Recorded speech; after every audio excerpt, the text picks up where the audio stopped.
Novel हमसफ़र। Black official suit में मलबूस tie लगाए, आंखों पर सन ग्लासेस और हाथ में लैपटॉप उठाए वो बाहर निकला। इसे देखते ही सब लोग अटेंशन खड़े हो गए। इसकी पर्सनैलिटी, इसका रूप देखने के काबिल था। वो सर के इशारे से सबको जवाब देता। सीधा मेन एंट्रेंस से बाहर निकला तो सामने ही इसका ड्राइवर दरवाज़ा खोले बड़े मौदबाना अंदाज में इसका इंतज़ार कर रहा था। आज वो एक बहुत बड़ी डील करके अपने महलनुमा घर पहुंचा था।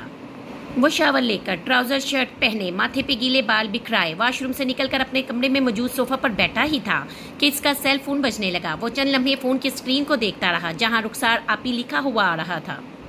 हेलो, बिला आखिर इसने फ़ोन उठाया। कैसे हो शहरियार? महीनों गुजर जाते हैं, मैं फ़ोन करूँ तो तुम्हें हमारी याद नहीं आती? उन्होंने छूटते ही शिकवा किया। आपी, आप सब जानती हैं तो मैं कहिए आज मेरी याद कैसे आ गई है?